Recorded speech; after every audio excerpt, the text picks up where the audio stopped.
സാഹിത്യത്തിൻ്റെ സൗന്ദര്യാനുഭൂതി നിലനിർത്തിക്കൊണ്ട് ജനകീയമായും ജനപ്രിയമായും നമ്മുടെ ഭാവനകളെ നോവലിൻ്റെ വലിയ ക്യാൻവാസുകളിലേക്ക് വിജയകരമായി ചിത്രീകരിച്ചുകൊണ്ടിരിക്കുന്ന എഴുത്തുകാരനാണ് GR ഇന്ദുഗോപൻ.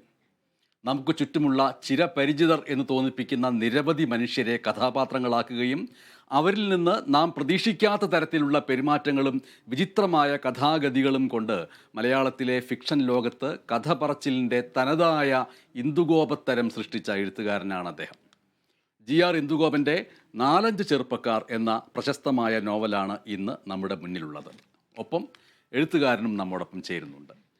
4-5 ചെറുപ്പക്കാർ എന്ന് പറയുന്ന ഈ പുസ്തകം ഇറങ്ങിയിട്ട് നാളുകളേറെയായി എങ്കിലും ആ പുസ്തകം നിരവധി പേർ ഇതിനകം വായിച്ചു കഴിഞ്ഞ് അവരുടെ ഹൃദയത്തിൽ ചേർത്ത് നിർത്തിയ പുസ്തകമായി കഴിഞ്ഞു എങ്കിൽ പോലും ഇപ്പോൾ ഈ പുസ്തകത്തിന് പുതിയ ഒരു പ്രസക്തി വരുന്നത് ഈ പുസ്തകം, ഇതിലെ കഥ സിനിമയായി മാറിയിരിക്കുന്നു. അത് തിയേറ്ററുകളിൽ നിരവധി പേർ കണ്ടു കഴിഞ്ഞിരിക്കുന്നു എന്നുള്ളതാണ്. ഇനിയും അത് പല രീതിയിൽ പ്രേക്ഷകരുടെ കാഴ്ചയിലേക്ക് വരികയും ചെയ്യും. പൊന്മാൻ എന്ന സിനിമയായിട്ട് മാറിയിട്ടുള്ളത് ഈ 4-5 ചെറുപ്പക്കാർ എന്ന നോവലാണ്. 4-5 ചെറുപ്പക്കാർ എന്ന ഈ നോവൽ അതിൻ്റെ മുഖചിത്രത്തിൽ കാണുന്നത് പോലെ തന്നെ വിചിത്രമായ 2 കഥാപാത്രങ്ങൾ, ഒരു പുരുഷനും ഒരു സ്ത്രീയും.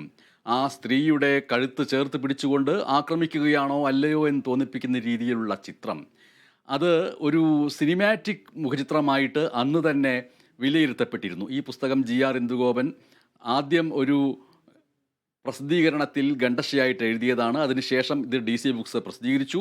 അപ്പോൾ തന്നെയും അതിൻ്റെ മുഖചിത്രം കാണുമ്പോൾ തന്നെയും ഇത് ഭാവിയിൽ ഒരു സിനിമയാകാൻ സാധ്യതയുള്ള രചനയായിട്ട് വിലയിരുത്തപ്പെടുകയും ചെയ്തിരുന്നു. കൊല്ലം കടപ്പുറമാണ്, സ്റ്റെഫിയുടെ വിവാഹം, പൊന്ന് തികയുന്നില്ല, മുൻകൂർ സ്വർണവുമായി ജ്വല്ലറിയുടെ പ്രതിനിധി അജേഷ് എത്തുന്നു, തലേന്നത്തെ പിരിവ് മോശമാകുന്നു, 12 പവൻ്റെ സ്വർണം തിരിച്ചു കൊടുക്കാനുണ്ട്, കൊടുക്കാതെ പെണ്ണ് മണിയറയിൽ കയറി കഥ കടയ്ക്കുന്നു, പിറ്റേന്ന് പൊന്നുമായി ഭർത്താവിൻ്റെ നാട്ടിലേക്ക് സ്ഥലം വിടുന്നു, വാശിക്കാരനായ അജേഷ് അവർക്ക് പിന്നാലെ ചെല്ലുന്നു, പോരാട്ടം തുടങ്ങുകയാണ് എന്നാണ് ഈ 4-5 ചെറുപ്പക്കാർ എന്ന നോവലിൻ്റെ പിൻവശത്ത് എന്താണ് ഈ നോവലിൻ്റെ പ്രധാനപ്പെട്ട ഉള്ളടക്കമെന്ന് സൂചിപ്പിച്ചുകൊണ്ട് നൽകിയിരിക്കുന്ന കുറിപ്പ്. 4-5 ചെറുപ്പക്കാർ എന്ന GR ഇന്ദുഗോപൻ്റെ ഈ നോവലിലെ ഒരു പ്രധാനപ്പെട്ട സന്ദർഭത്തിൽ ഒരു കഥാപാത്രം വളരെയധികം ആകാംക്ഷയോടുകൂടി അതിലെ പ്രധാനപ്പെട്ട കഥാപാത്രമായിട്ടുള്ള PP അജേഷിനെ കാത്തു നിൽക്കുന്നുണ്ട്. ഒരു കല്യാണമാണ്. ആ കല്യാണത്തിന് സ്വർണവും കൊണ്ട് വരേണ്ടത് PP അജേഷാണ്. വരേണ്ട സമയമായിട്ടും വരുന്നില്ല. എല്ലാവരും കാത്തു നിൽക്കുന്നു. കല്യാണം കുളമായി പോകുമോ, ആകെ ഭയക്കുന്നു. അങ്ങനെ കുറേ നേരം കാത്തു നിന്നതിന് ശേഷം അതാ നോക്കുമ്പോൾ അതാ PP അജേഷ് ഒരു സ്കൂട്ടറിൽ ഓടിപ്പടഞ്ഞ് വരുന്നുണ്ട്. അതേപോലെയാണ് ഈ തത്സമയ പരിപാടിയിൽ ഇതിൻ്റെ കഥാകൃത്തായിട്ടുള്ള GR ഇന്ദുഗോപനെ പ്രതീക്ഷിച്ചുകൊണ്ട് നമ്മൾ നിൽക്കുന്നു. GR ഇന്ദുഗോപൻ തത്സമയം വരാൻ വൈകുന്നു. പരിപാടി തുടങ്ങുന്നു. അവതാരകനായിട്ടുള്ള ഞാൻ ഈ നോവലിനെക്കുറിച്ച് ഞാനിത് മുഴുവനും പലതവണ വായിച്ചിട്ടുള്ളതുകൊണ്ടും ഇത് സിനിമയായപ്പോൾ ഉള്ളതുകൊണ്ടും ഞാൻ എന്നാൽ കഴിയുന്ന രീതിയിൽ പുസ്തകത്തെക്കുറിച്ച് പറഞ്ഞുകൊണ്ടേയിരിക്കുന്നു. അതിനിടയിൽ ഇതാ ഓടിപ്പിടഞ്ഞ് GR ഇന്ദുഗോപൻ തത്സമയം വന്നിരിക്കുന്നു. നാടകീയമായിട്ട് തന്നെ ഈ പുസ്തകത്തിന് ചേരുന്ന രീതിയിൽ. ഇനിയിപ്പോൾ ഇത്രയും നേരം സംസാരിച്ച എൻ്റെ തുടർച്ച എന്നുള്ള നിലയ്ക്ക് ഈ നോവലിലേക്കുള്ള രംഗപ്രവേശം, അതിലേക്കുള്ള പരകായ പ്രവേശങ്ങൾ, അതിനെക്കുറിച്ചൊക്കെ ഒന്ന് പറഞ്ഞുകൊണ്ട് തുടങ്ങാം. ശ്രീ GR ഇന്ദുഗോപൻ. വളരെ സന്തോഷം. ഈ നോവൽ ഒരു സിനിമയായി മാറി അത് നല്ല രീതിയിൽ തിയേറ്ററുകളിൽ ഓടിക്കൊണ്ടിരിക്കുന്ന ഒരു സമയത്ത് ഇത്തരത്തിലുള്ള തത്സമയ ഒരു പരിപാടിയിലേക്ക് കേരള വിഷന്റെ ചാനലിലേക്ക് വന്നതിൽ വലിയ സന്തോഷമുണ്ട്. ഇതിനെ സംബന്ധിച്ചുള്ള എന്തെങ്കിലും ചോദ്യങ്ങൾ ഉണ്ടെന്നുണ്ടെങ്കിൽ ഞാൻ മറുപടി പറയാം ബനേഷ്. അതാണ് കുറച്ചും കൂടെ നല്ലത്. അതെ, ഞാൻ നേരത്തെ പറഞ്ഞത് ഒരുപക്ഷെ GR ഇന്ദുഗോപൻ കേട്ടിട്ടുണ്ടാവില്ല. ഞാൻ അതിനെക്കുറിച്ച് തത്സമയം വരാൻ അല്പം വൈകിയതുകൊണ്ട് PP അജേഷ് ഈ നോവലിൽ സ്വർണവുമായിട്ട് വരാൻ വൈകിയതുപോലെയാണ് GR ഇന്ദുഗോപൻ തത്സമയം വരാൻ വൈകിയതെന്ന് ഞാൻ സൂചിപ്പിക്കുകയായിരുന്നു. അപ്പോൾ അതിന് ഒരു തത്സമയ മനോധർമ്മം ഉപയോഗിച്ചു എന്നേ ഉള്ളൂ. കൊല്ലത്ത് സമാന മനസ്കരായിട്ടുള്ള നിരവധി സുഹൃത്തുക്കൾക്കൊപ്പമൊക്കെ കഴിഞ്ഞതിൻ്റെ സ്മരണകൾ ഈ പുസ്തകത്തിൻ്റെ അവസാന ഭാഗത്ത് GR ഇന്ദുഗോപൻ പങ്കുവെക്കുന്നുണ്ട്. ഏത് രീതിയിലാണ് ഈ ഒരു പുസ്തകത്തിലേക്ക് എത്തിപ്പെട്ടത് എന്ന്, യാദൃശ്ചികതകളുടെ പല ഘട്ടങ്ങളിലൂടെ കടന്നിട്ടാണ് ഇത് ഈ ഒരു പുസ്തകത്തിലേക്ക് എത്തിപ്പെട്ടത് എന്ന് സൂചിപ്പിക്കുകയുണ്ടായി. അതിൽ ഈ പുസ്തകം കയ്യിലെടുക്കുമ്പോൾ നമ്മൾക്ക് ഏറ്റവും പ്രധാനപ്പെട്ട ഒന്നായിട്ട് വരുന്ന ഒരു കാര്യമെന്ന് പറയുന്നത് എല്ലാ വായനക്കാരെയും പെട്ടെന്ന് ഈ പുസ്തകത്തിലേക്ക് ഇനി വായിക്കാതെ മാർഗമില്ല എന്ന് തോന്നിപ്പിക്കുന്ന രീതിയിലുള്ള ഒരു തുടക്കമാണ് ഇതിൽ പറഞ്ഞിട്ടുള്ളത്. അതായത് 2006 ഏപ്രിൽ 5-ാം തീയതിയാണ് ഇതിലെ കഥ ആരംഭിക്കുന്നത് എന്ന് തോന്നിപ്പിക്കുന്ന രീതിയിലാണ് താങ്കൾ കൊല്ലം നഗരം 2006 ഏപ്രിൽ 5 എന്ന് എഴുതിയിരിക്കുന്നത്. മാർക്കണ്ഡേയ ശർമ്മ ഓട്ടോയിൽ സഞ്ചരിക്കുകയാണ്. തോള് കവിഞ്ഞു കിടക്കുന്ന മുടിയിൽ കാറ്റ് പിടിക്കുന്നു, വിടർന്ന് പടരുന്നു. ഇച്ചിരി കൂടെ അകത്തോട്ടിരി സാറേ, മുടി വല്ല ലോറിയുടെ കുളത്തിലും കയറി കുരുങ്ങും, ഡ്രൈവർ പറഞ്ഞു. ശർമ്മ ഒന്ന് അനങ്ങി അനുസരിച്ചു. ഡ്രൈവർ ചോദിച്ചു, എന്തിനാ ഇതിങ്ങനെ വളർത്തി വിടുന്നത്? ശർമ്മ പറഞ്ഞു, വയറ്റിപ്പഴപ്പാടേ, നാടകത്തില്ല. അഭിനയമാണോ? ആ. പെണ്ണായിട്ടാണോ? അല്ല. പിന്നെ കർത്താവായിട്ടാ. അങ്ങനെ കർത്താവായിട്ട എന്നുള്ള വാക്കിൽ എത്തുമ്പോഴേക്കും ഇനി ഇത് വായിക്കാതെ മാർഗമില്ല എന്ന് തോന്നിപ്പിക്കുന്ന രീതിയിലുള്ള ഒരു പ്രവേശകം കൊടുക്കുന്നു. എന്നാൽ ഈ ഒരു തുടക്കം സിനിമയിൽ വന്നിട്ടുമില്ല. ഏതൊക്കെ രീതിയിലാണ് ഇത് സിനിമയായി മാറിയപ്പോൾ നടന്ന ചർച്ചകളിൽ ഇത് വേണ്ട, ഇത് ആവാം എന്നൊക്കെയുള്ള കാര്യങ്ങൾ പ്രേക്ഷകരെ മനസ്സിൽ കൊണ്ട് എന്തൊക്കെ ചെയ്തു എന്ന് സൂചിപ്പിക്കാൻ കഴിയുമോ? ഗണേശ, അത് നല്ല ചോദ്യമാണ്. കാരണം ഒരു സിനിമ, ഒരു നോവൽ പിന്നീട് ചലച്ചിത്രമായി മാറുമ്പോഴത്തേക്ക് ഒരുപാട് ചിന്താ പദ്ധതികൾ അതിനോടുകൂടി നമുക്ക് വന്നു ചേരും. എന്ന് വെച്ചാൽ പുസ്തകത്തിന്റെ അല്ലെങ്കിൽ വായനയുടെ അല്ലെങ്കിൽ വായനക്കാരന്റെ ഭാവന ചേർന്ന് ഒഴുകുന്ന ഒരു നദി എന്നുള്ള നിലയ്ക്കാണ് നമ്മൾ ഈ പുസ്തകത്തിനെ കൺസീവ് ചെയ്തിരിക്കുന്നത് സാർ. ദൃശ്യമാവുന്ന സമയങ്ങളിൽ അങ്ങനെയല്ല. നമ്മള് സംവിധായകൻ കാണിച്ചു കൊടുക്കുന്ന ദൃശ്യത്തിന്റെ ഒരു പുഴയിലൂടെ ഈ വായനക്കാരൻ ഈ പ്രേക്ഷകൻ കടന്നു പോകുന്ന ഒരു സംരംഭം. അതിന്റെ തട്ടുതടവുകൾ ഒന്നുമേ പാടില്ല. അപ്പൊ ഇവിടെ കഥ ആദ്യം തന്നെ നറേറ്റ് ചെയ്ത് വരുന്നതിന്റെ ഒരു നമ്മള് എസ്റ്റാബ്ലിഷ് ചെയ്യാന്ന് പറയുന്ന ഒരു സംഗതിയുണ്ട്. ഇപ്പൊ എസ്റ്റാബ്ലിഷ് ചെയ്യുമ്പോഴത്തേക്ക് ആദ്യം നേരിട്ട് കഥയിലേക്ക് പോകുന്നതാണ് നല്ലത് എന്ന് തോന്നുന്നത്. വിവിധ ചിന്താ പദ്ധതികൾ പല സമയങ്ങളിൽ ഉണ്ടാവും. ഇപ്പം ആദ്യം പുസ്തക രൂപത്തിൽ തന്നെ നമ്മൾ അതിനെ തിരക്കഥയായിട്ട് എഴുതി നോക്കുന്നു. അതിൻ്റെ അകത്ത് എങ്ങനെ കഥ പറഞ്ഞാലാണ് കൂടുതൽ ആൾക്കാരിലേക്ക് നമ്മൾ ഇപ്പൊ ഇതിൻ്റെ അകത്തൊക്കെ പറയുമല്ലോ, ലാഗ് എന്നൊക്കെ പറയുമല്ലോ, ഇതൊന്നും ഒഴിവാക്കാനാവാതെ കഥ പറഞ്ഞു പോവുക. പിന്നെ എഡിറ്ററുടെ കൈ കിട്ടുമ്പോൾ അദ്ദേഹം ഇതിന്റെ വേഗം കൂട്ടാനുള്ള ശ്രമങ്ങൾ അദ്ദേഹത്തിന്റെ കയ്യിൽ നിന്നുണ്ടാകും. സംവിധായകൻ അല്ലെങ്കിൽ ഈ കാഴ്ച നമുക്ക് തന്നെ ഉണ്ടാകാവുന്ന ചില അഭിപ്രായം, നമ്മൾ എഴുതിയതിന് മേലിൽ തന്നെയുള്ള ചില അഭിപ്രായങ്ങൾ തിരക്കഥയാവുമ്പോൾ അല്ലെങ്കിൽ ദൃശ്യമാവുമ്പോഴും ഉണ്ടാവുക. അതെല്ലാം കൂടെ ചേർത്തിട്ടുള്ള ഒരു പൂർണ്ണ രൂപമാണ് സിനിമയുടേത്. പുസ്തകവും അതിന് ആധാരമാവുന്ന തിരക്കഥയും പിന്നീട് അതിൽ നിന്ന് ഉരുവായി നമ്മൾ പ്രേക്ഷകൻ കാണുന്ന ഒരു ചലച്ചിത്രവും എന്ന് പറയുന്നത്, അത് ഓരോ ഘട്ടവും വേറിട്ട ഓരോ കാര്യമാണ്.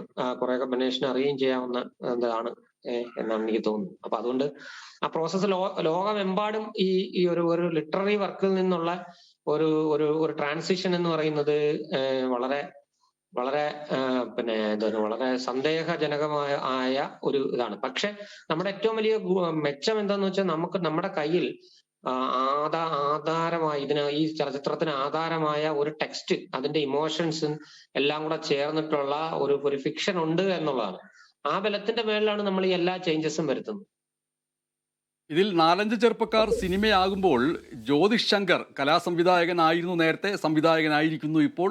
ജ്യോതിഷ് ശങ്കറിനെ സംബന്ധിച്ചുണ്ടാവാൻ സാധ്യതയുള്ള ഒരു വെല്ലുവിളി എന്ന് പറയുന്നത് വളരെ വേഗത്തിൽ പോകുന്ന ഒന്നാണ് നോവലിൻ്റെ ആഖ്യാന രീതി. സിനിമയാകുമ്പോൾ ആരുടെ ഭാഗത്തു നിന്നും പരാതി വരരുത്, വളരെ വേഗത്തിൽ പോയിരുന്ന ആഖ്യാനഗതിയുള്ള ഒരു നോവലിനെ മന്ദഗതിയിലേക്ക് ആക്കി എന്നുള്ള പരാതി വരരുത് എന്ന് മാത്രമല്ല, നോവലിനേക്കാൾ വേഗത്തിൽ പോകണം, അതിൽ വിജയിക്കുകയും ചെയ്തിരിക്കുന്നു എന്ന് പറയാം, അല്ലേ? അത് തീർച്ചയായിട്ടും അങ്ങനെയാണ്. നമ്മുടെ ഇതിന്റെ കാഴ്ചക്കാർ കണ്ടതിൽ നിന്നും അടുത്ത കാലത്ത് ഉള്ളതിൽ വെച്ച് ഏറ്റവും നല്ല റിവ്യൂസ് കിട്ടിയ ഒരു സിനിമയായിരുന്നു പൊന്മാൻ.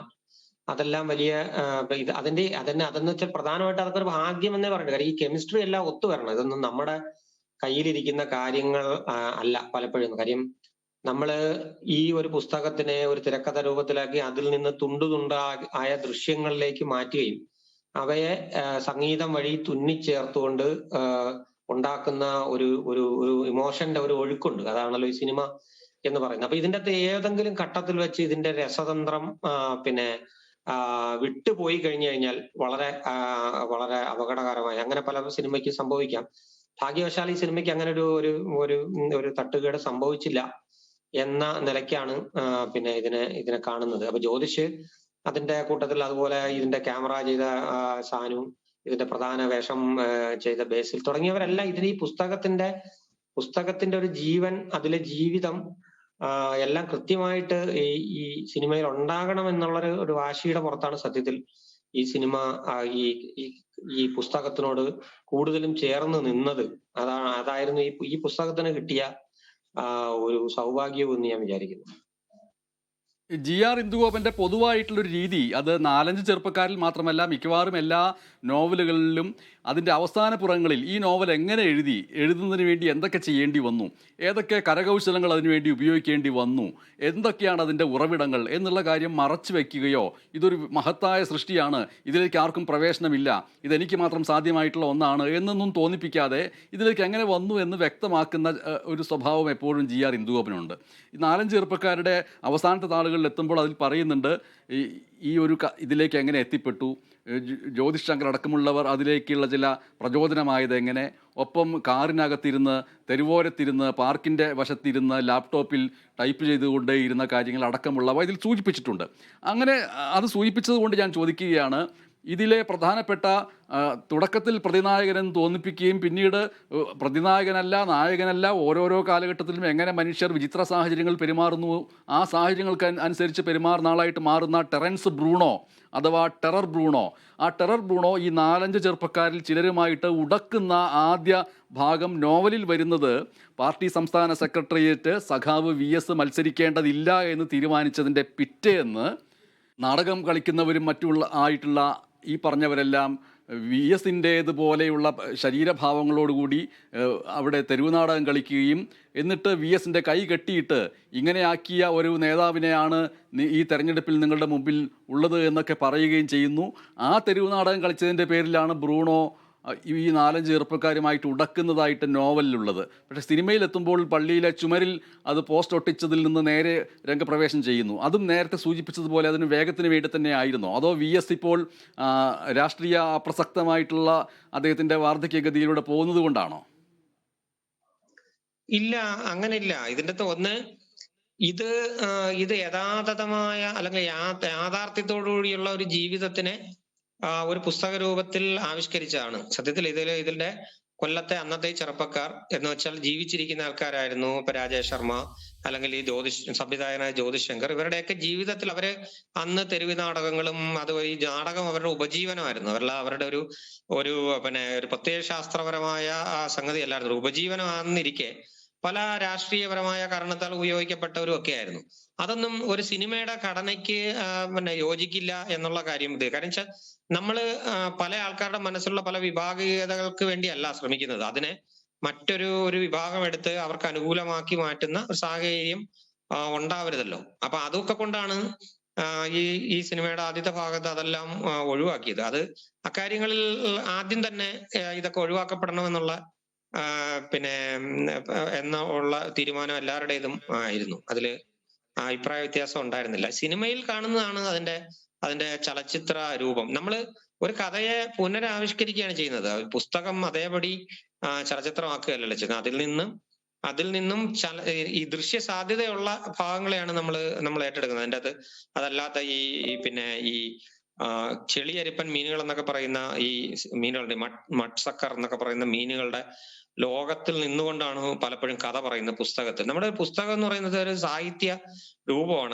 അതിനെ ഇൻഡിപെൻഡന്റ് ആയിട്ടൊരു നിലനിൽപ്പുണ്ട്. അതല്ലാതെ അത് ഒരു ചലച്ചിത്ര രൂപമാകാൻ വേണ്ടി തുനിഞ്ഞിറങ്ങി വെച്ചിരിക്കുന്ന ഭാഗമല്ല. അങ്ങനെ ഒരിക്കലും പറ്റില്ല. സിനിമയുടെ ഒരു പ്രാക് രൂപമല്ല സത്യത്തിൽ പുസ്തകം എന്ന് പറയുന്നത്. അതിന് ഇൻഡിപെൻഡന്റ് ആയിട്ടുള്ളത്, അത് ചലച്ചിത്രമാക്കാത്ത ഒരുപാട് ഭാഗങ്ങൾ ഉള്ളത് കൊണ്ടാണ് അതൊരു നോവലായിട്ട് സ്ഥായിയായിട്ട് അതിനൊരു നിലനിൽപ്പുള്ളത്. നോവൽ വായിച്ചിട്ട് സിനിമ കണ്ടവരുണ്ട്, സിനിമ കണ്ടതിന് ശേഷം നോവൽ വായിച്ചവരുണ്ട്. അതിനുശേഷം നോവൽ വായിച്ചവർ സിനിമയിൽ നിന്ന് കിട്ടാത്ത വിചിത്രമായിട്ടുള്ള അനുഭൂതികൾ ഈ നോവൽ വീണ്ടും വായിക്കുമ്പോൾ കിട്ടിക്കൊണ്ടിരിക്കുന്നു എന്ന് സാമൂഹ്യ മാധ്യമങ്ങളിലൊക്കെ ഞാനിപ്പോൾ നിരീക്ഷിക്കുമ്പോൾ കാണാൻ കഴിയുന്നുണ്ട്. പ്രത്യേകിച്ചും അതിൽ ആദ്യരാത്രി നടക്കുന്ന ജനാലയ്ക്കടുത്തേക്ക് ചെന്നു, ചെവിയോർത്തു, ഉറങ്ങിയിട്ടില്ല, ഒരു സ്ത്രീയുടെ ദയനീയമായ ഞരക്കവും വിതുമ്പലും കേൾക്കുന്നുണ്ട്. ഇവൻ എന്താ ഈ ചെയ്യുന്നത് എന്ന് നോവലിലെ വരികളാണ്. ആ, ഈ ഇതിൻ്റെ അതേ രീതിയിലുള്ളൊരു ആവിഷ്കാരമല്ല സിനിമയിൽ വരുന്നത്. അത് മറ്റൊരു വിചിത്രമായൊരു അനുഭൂതി അവിടുത്തെ ലാൻഡ്സ്കേപ്പിങ്ങിൽ നിന്ന് കിട്ടുന്ന രീതിയിലാണ് വരുന്നത്.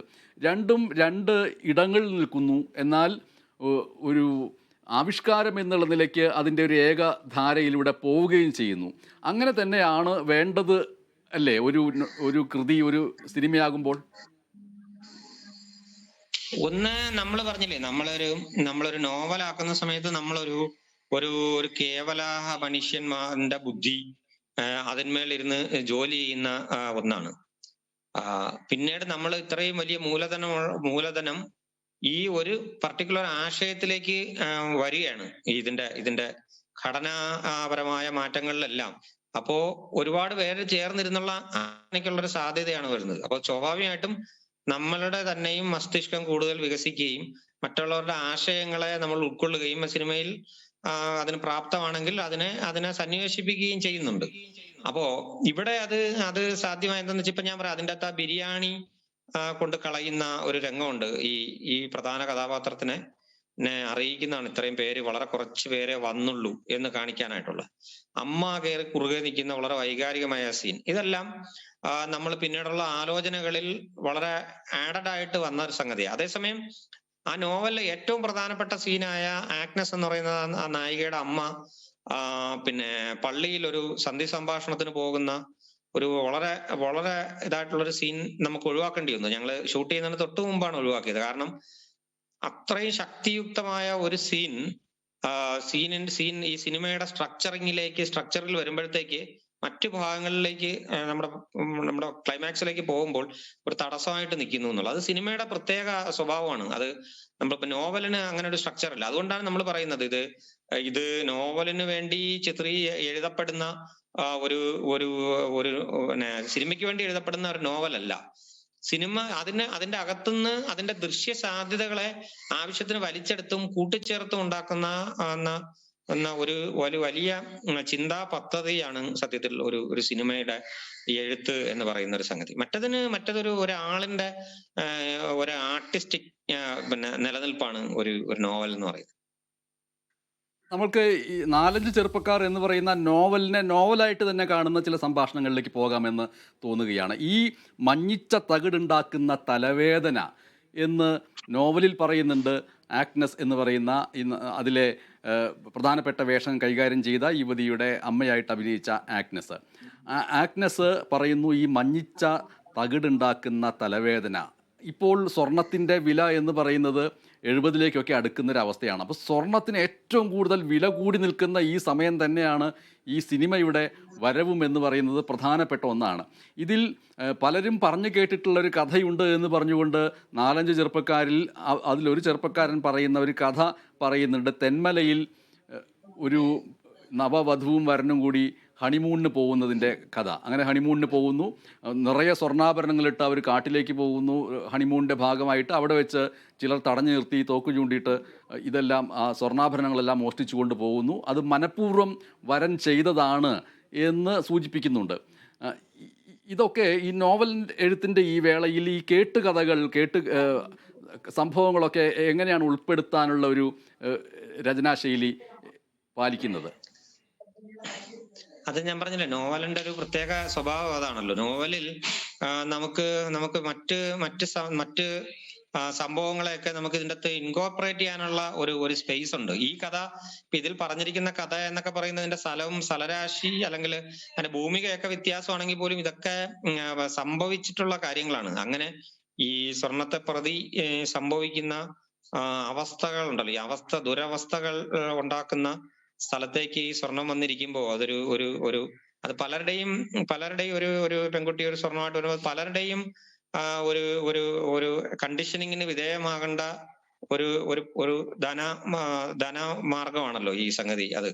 അപ്പൊ അത് ആരാണ് അതിന്റെ ഉടയൻ, ആര് കൊടുത്തു വിട്ടതിന്റെ ഇതാണ്, പിന്നീട് അതെടുത്ത് ഉപയോഗിക്കുക, അങ്ങനെ 100 കൂട്ടം ചോദ്യങ്ങൾ ഇന്നും നമ്മുടെ സമൂഹം അതിന്റെ അകത്ത് ഒരു കൃത്യമായ ഉത്തരം കണ്ടുപിടിച്ചിട്ടില്ല. അപ്പൊ അതെല്ലാം ഇപ്പോൾ ഈ നമ്മുടെ സമൂഹത്തിൽ പല തരത്തിലുള്ള പിന്നെ ഈ ആശയ സംഘടനകൾക്ക് ഈ മഞ്ഞിച്ച തകിടെന്ന് പറയുന്നത് വിധേയമാകുന്ന ഒരു സംഗതിയാണ്. ഇതിന്റെ മൂല്യം വല്ലാതെ വർദ്ധിക്കുന്നു. ഇത് കുറച്ചൊക്കെ ഇട്ടുകൊണ്ട് മാത്രമേ ഈ സാമൂഹിക വ്യവസ്ഥയിൽ ഒരു വിവാഹം സാധ്യമാകൂ എന്നുള്ള കണ്ടീഷൻ ഇപ്പോഴും പ്രബലമായി നിലനിൽക്കുന്നു. ഇങ്ങനെയുള്ള കാര്യങ്ങൾ ഒക്കെ കുറിച്ച് സംസാരിക്കാനായിട്ട് ഈ പുസ്തകവും ഈ സിനിമയും അവസരം നൽകി എന്നുള്ളതാണ് പ്രധാനപ്പെട്ട ഒരു കാര്യമായിട്ട് തോന്നുന്നത്. ജി ആർ ഇന്ദുഗോപൻ്റെ എല്ലാ സാഹിത്യ കൃതികളിലും, അത് നോവലാവട്ടെ കഥയാവട്ടെ, ഒരിടത്തും ഒരു സാഹിത്യം പറയുന്നു, സാഹിത്യം എഴുതുന്നു എന്ന് പ്രത്യക്ഷത്തിൽ തോന്നിപ്പിക്കില്ല. അല്ലെങ്കിൽ പ്രസ്താവനാ രൂപത്തിൽ ഒരു ഐഡിയോളജിയെ പറയില്ല, ഒരു ദർശനം പറയില്ല. മറിച്ച് കഥാപാത്രങ്ങളുടെ സാധാരണഗതിയിലുള്ള സംഭാഷണങ്ങൾക്കിടയിലൂടെ അത് സാധ്യമാവുകയും ചെയ്യുന്നു എന്നുള്ളതാണ് ഏറ്റവും പ്രധാനപ്പെട്ട പ്രത്യേകത. അത് 4-5 ചെറുപ്പക്കാരിലും കൃത്യമായിട്ടുണ്ട്. അതിൽ തന്നെ ഏറ്റവും ഇതിൽ നിന്ന് വിചിത്രമായിട്ടുള്ള ഒന്നായിട്ട് എനിക്ക് തോന്നിയിട്ടുള്ളത്, മാർക്കണ്ഡേയ ശർമ്മ എന്ന് പറയുന്ന മുടിനീട്ടി വളർത്തിയ കഥാപാത്രം ജീവിക്കാൻ വേണ്ടിയും സർഗാത്മകതയ്ക്ക് വേണ്ടിയും നാടകങ്ങളിലും അഭിനയിക്കുന്നു. ഒപ്പം കർത്താവായിട്ട് എല്ലാ പെരുന്നാൾ ക്രിസ്മസ് വേളകളിലൊക്കെ കർത്താവായിട്ട് അഭിനയിക്കുന്നു. കർത്താവായിട്ടിരിക്കുന്ന വേളയിൽ ഈ നോവലിലെ പ്രധാനപ്പെട്ട രംഗത്ത് പറയുന്ന സംഭാഷണം, നീ എൻ്റെ കൺവെട്ടത്ത് തന്നെ കാണണം, ഇടതുവശത്തേക്ക് എൻ്റെ തല ഒടിഞ്ഞു കിടക്കും, അതുകൊണ്ട് നിന്നെ എൻ്റെ വലതുഭാഗത്ത് കാണണം, കൺവെട്ടത്ത് നിന്ന് മാറരുത്, ഉത്സവമാ, വെട്ടം പോയാൽ നീ മാറിയ അറിയാൻ പറ്റത്തില്ല എന്നുള്ള ഒരു ഡയലോഗ്. ഒപ്പം തന്നെ എനിക്കിതീ കിടന്ന് ഒന്നും ചെയ്യാനൊക്കത്തില്ല എന്ന് നീ ഓർത്തോളണം, കുരിശിൽ കിടന്നുകൊണ്ട് എനിക്കൊന്നും ചെയ്യാനൊക്കത്തില്ല എന്ന് ഓർത്തോളണം എന്ന് പറയുന്നത് ആ സംഭാഷണത്തിൻ്റെ ഭാഗത്ത് അവിടെ അങ്ങനെ നിൽക്കുമെങ്കിലും അത് കുതറി മാറിയിട്ട് പല രീതിയിലേക്ക് വേണമെങ്കിൽ പൊലിപ്പിച്ച് വായിച്ചെടുക്കുക, അങ്ങനെ അനുഭവങ്ങളിലേക്ക് കൊണ്ടുപോകാം, വിചാരധാരകളിലേക്ക് കൊണ്ടുപോകാം. ഇതിലെ നായകനായിട്ടുള്ള പി അജേഷ് പറയുന്ന മറുപടിയുണ്ട് ഈ പുസ്തകത്തിൽ, അതിന് നീ എന്തെങ്കിലും ചെയ്യണമെന്ന് ഞാൻ പറഞ്ഞോ, എൻ്റെ പാപം ഞാൻ താങ്ങിക്കോളാം, ലോകത്തിൻ്റെ പാപം നീയും താങ്ങിക്കോ.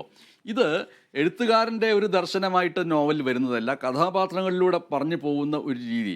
അങ്ങനെ ഒരു തരത്തിലും സ്വയം പ്രകടിപ്പിക്കരുത് എന്നുള്ളൊരു നിശ്ചയദാർഢ്യം ഇന്ദുഗോപനുണ്ടോ എഴുത്തിൻ്റെ വേളയിൽ?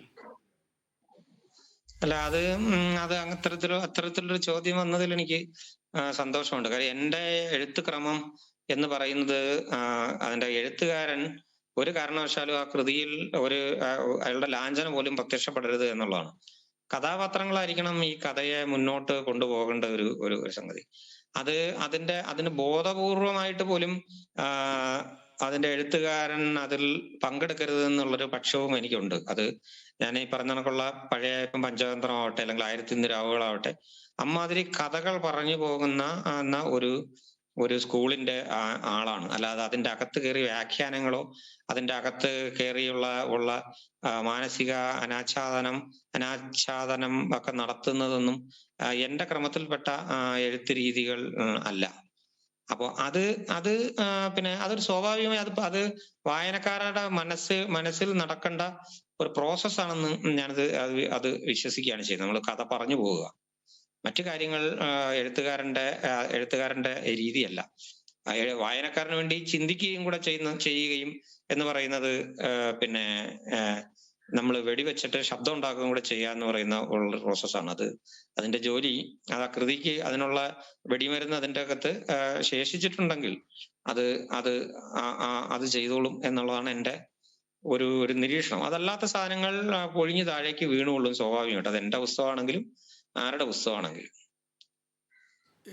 ജി ആർ ഇന്ദുഗോപൻ്റെ ചെന്നായ എന്നുള്ള രചന വൂൾഫ് എന്ന പേരിൽ സിനിമയായി, അമ്മിണിപ്പിള്ള വെട്ടുകേസ് ഒരു തെക്കൻ തല്ലുകേസ് എന്ന പേരിൽ സിനിമയായി, ശംഖുമുഖി കാപ്പ എന്ന സിനിമയായിട്ട് മാറി, വിലായത്ത് ബുദ്ധ വരാൻ പോകുന്നു.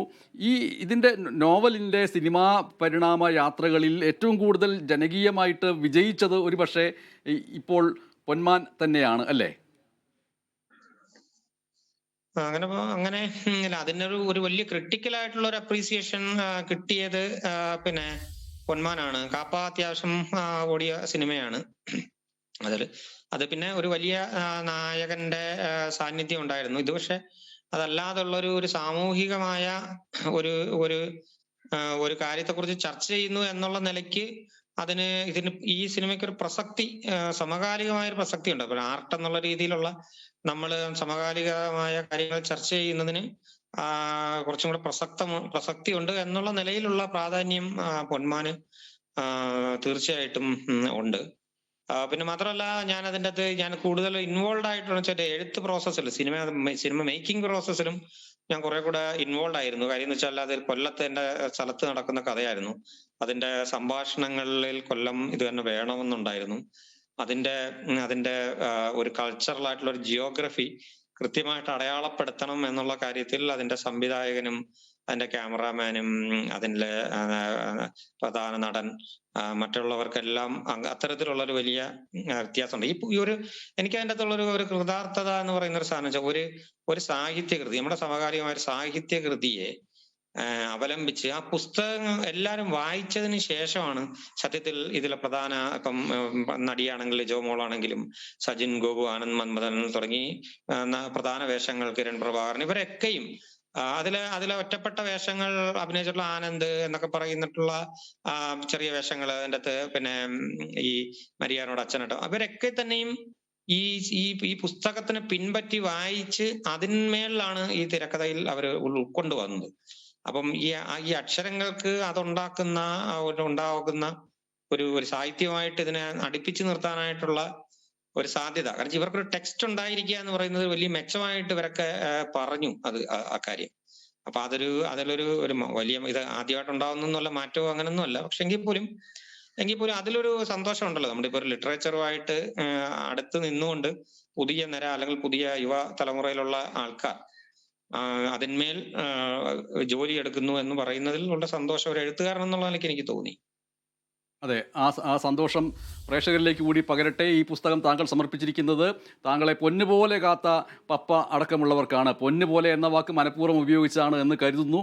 എന്തായാലും ഇന്ന് 4-5 ചെറുപ്പക്കാരെ പരിചയപ്പെടുത്തുന്ന ഈ വേളയിൽ രചയിതാവ് തന്നെ നമ്മോടൊപ്പം എത്തിയതിൽ വളരെ സന്തോഷം. നന്ദി. ഓക്കെ, വളരെ സന്തോഷം ബനേഷ്, കേരള വിഷൻ, മറ്റ് എല്ലാവർക്കും വളരെ നന്ദി, സന്തോഷം. Thank you.